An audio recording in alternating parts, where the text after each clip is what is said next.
Welcome back inside Trailblazer Weekly on this Wednesday afternoon. We are live on CEC TV, Radio Dixie 91.3 FM, and the Dixie State Athletics YouTube page. Carrick Sagmiller, Drayson Ball, and joining us on the set is the newest member of the Dixie State Women's Basketball 1,000 Point Club, senior guard Allie Franks. Thanks so much for stopping by today, Allie. Of course, thank you. We always enjoy having our student athletes on and getting to know you all just a little bit better, and we just want to dive right into it, have some fun with this interview, and kind of reflect on this season. It's been a fantastic season for you and for the women's basketball team. Talk about your time here at Dixie State. Obviously, you're a four-year senior, and we haven't had a four-year senior in this program since, I want to say, and I'd have to fact check this a little bit later, I want to say the 2014-15 season would have been the last four-year senior that graduated.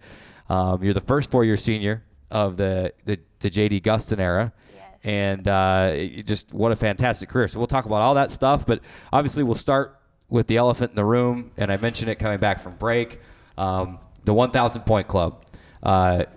Did you know you were getting close? And then kind of what was your immediate reaction when you found out after the game that, yeah, indeed, I have gone over 1,000 career points? Yeah, so it all honestly comes back to my mom. My mom read it somewhere. I mean, she might have even looked it up, and she's like, hey, there's a possibility you can get 1,000 points this season. And I mean, that was that. And then after the end of the game, I did hear it during the game, and I was like, that was the bucket. Like, what? And then, like, it was maybe 3 seconds of fame or joy in my head, and it was like, we got to finish this.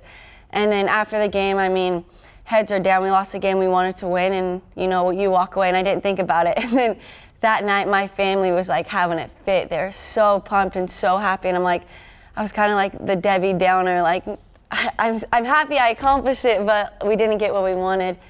But, no, it definitely, my family, I think, was counting that down.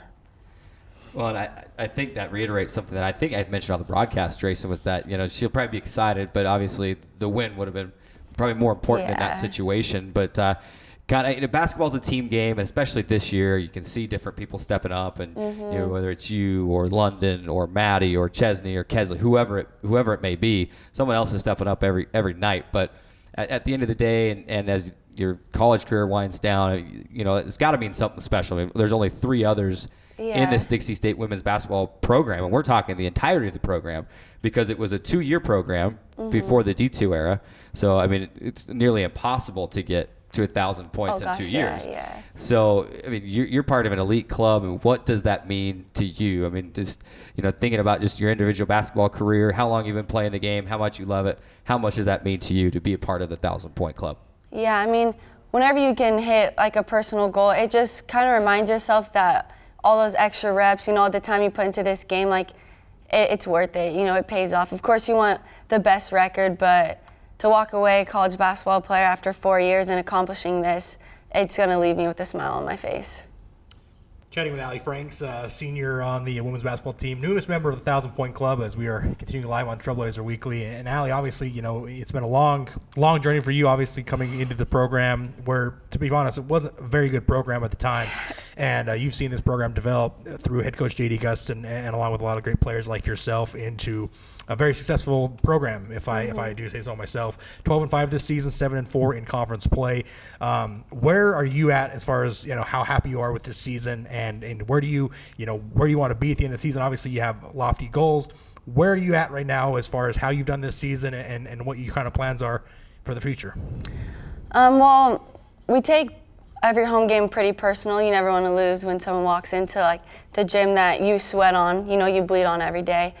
And our goal was to go undefeated at home and then, you know, do our best on the road. And we haven't been able to do that, but we get 4 more chances. And I think if we finish strong at home and, you know, just work hard on the road, I think we're going to shock some people. And that's interesting that you mentioned that, because it's been a little bit of the opposite. You've been perfect on the road, at least in conference play. You've been 4-0 on the road in conference play and had some struggles at home. What do you attribute that to? Is it just maybe you expected a little more? And so what do you think? Why have you been having so much troubles at home, and how can you change that with a big matchup coming up this weekend? I mean, the only thing I could think of, like, when you're on the road, you know you have to focus more. You know you have to, like, get everything right. And I think we need to move that focus into home games as well, especially having, you know, the number 1 and number 3 team stepping into our gym this weekend. Chatting with Allie Franks here on Trailblazer Weekly, the senior guard, and big games coming up this weekend against Colorado Mesa and Western Colorado. Of course, one game at a time. You've been a part of 4 different teams with some drastic changes in roster each year. What's this year been like in terms of that team and that chemistry? And you've got players that you've played with for a couple of years, players that are brand new. What's it been like kind of morphing into what we know now as the 2019-20 Dixie State women's basketball team? I think the huge difference now is every player on the bench wants everyone on the floor to make that basket. And there's no moping on the bench or moping in the locker room after. And we've had that struggle. I mean, just to be honest, after a game, if there wasn't a good performance and a win, not everyone's necessarily happy. But I mean, as a senior and going through this for 4 years, this year, it's honestly blown my mind. Not that I didn't think we couldn't accomplish it, but I never got to see it, and we get it now. We have it. As you look over your, and I know it's not over yet. We got a lot of basketball we play this. We're not senior night's not for almost a month, and we're not totally thinking about that yet. We don't want to put that on you yet, but. Do you have a favorite? I know that's hard, putting you on the spot. Do you have a favorite moment at Dixie State or a favorite game? Or I don't know if it's your first three-pointer or your, the 1,000-point club.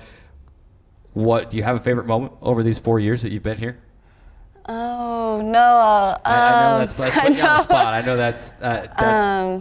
I still have to go back to the triple overtime win last season because.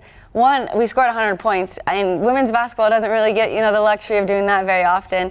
And I mean, we sent it over in a buzzer beater, and that game will always be an all-time favorite. Chatting with Allie Franks here live on Trailblazer Weekly. And, Allie, obviously we talked a little bit about this weekend. You're bringing in the number 1 team in the conference, undefeated in conference play, Colorado Mesa. Maybe a little bit extra stakes because there's a former Dixie State player on their team that'll be returning for the first time, at least in conference play, to the Burns Arena. First of all, how do you prepare for a team as good as Colorado Mesa that is going to come in and give you everything you got? Second of all, is there a little extra motivation knowing that a former player is coming back to town? Yeah, well, preparing, with the team that defensively, they might be the best. It comes down to us being disciplined. Whatever team's more disciplined, because we have a great defense too. I think the most disciplined offense is going to win that game. And, yes, we have a former player coming in, Burns, and, we faced that the first conference game as it was. And I think we let it get too emotional that first time, and you live and you learn. And I think this one we're just going to have a level head. And I remember playing with her and seeing how hard she worked, and I'm looking forward to having a battle against that and feel how they felt when she was on our side. And obviously, you got your work cut out for you, but you're in a good spot right now as far as in the conference play, and 7-4 is one of the better starts for the last handful of years before I can even remember. And obviously, 26 points against Regis the other night. You had a career high 27 just a few weekends ago here at home. You've been playing tremendous all season.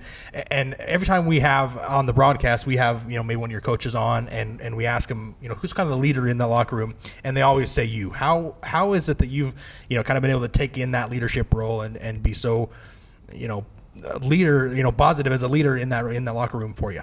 Yeah, I think, I've been here, the longest, so I can say I know the most. Coach walks in a gym, I can kind of read what he wants or, how he's feeling.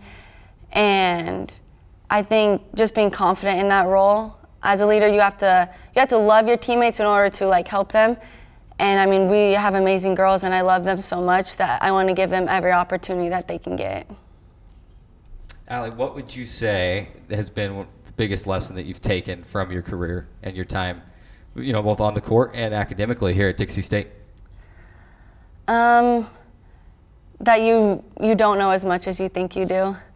As being an athlete, I want to say that I'm always right. Or if my coach says something, you can have a voice in your head saying, no, that, that's not true. Or you can hit that shot. It's no, Coach knows everything. Coach is one of the smartest basketball players. He just knows the game. And you have to hear him, and you have to just trust him, do what he says, and it always works out. It always does.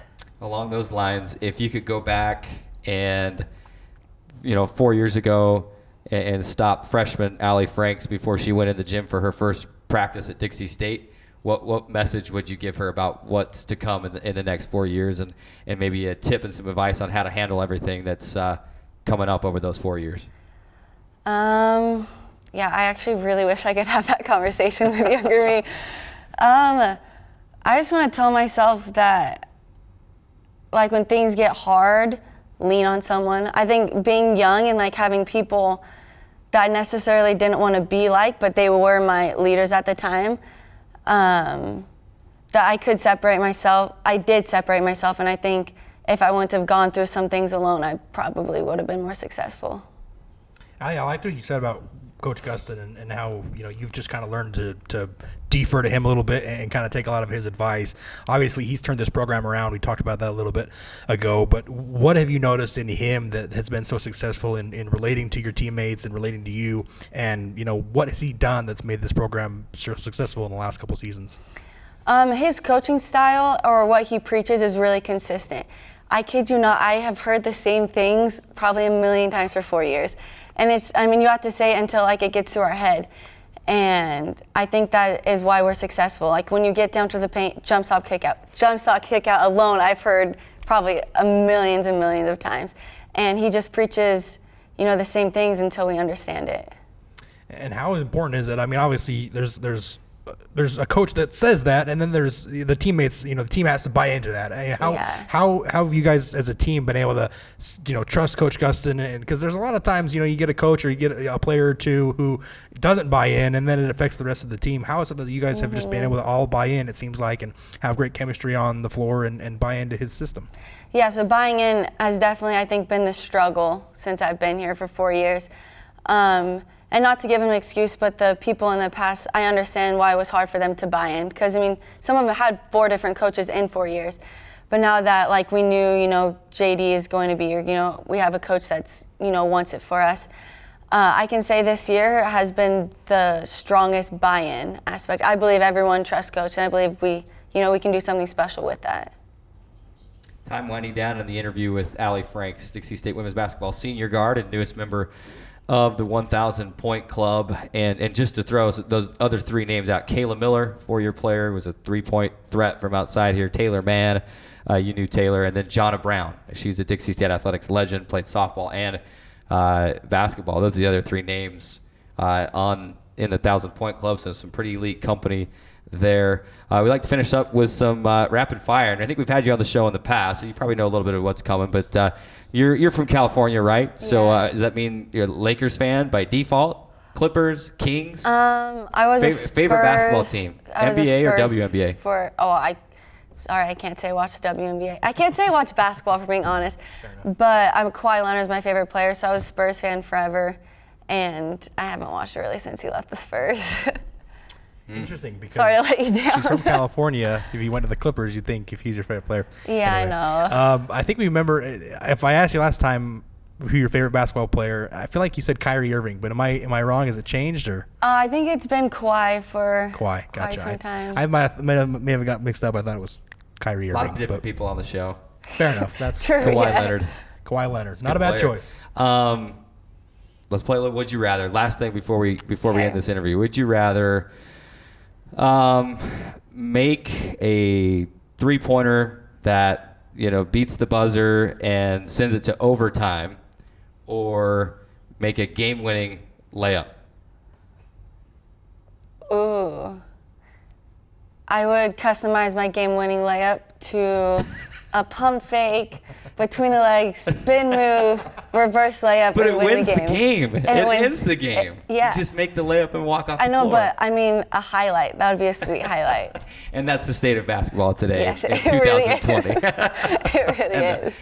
Allie, thanks so much for joining us on the show today. We wish you the best of luck against Colorado Mesa and against Western Colorado this weekend. Thank you.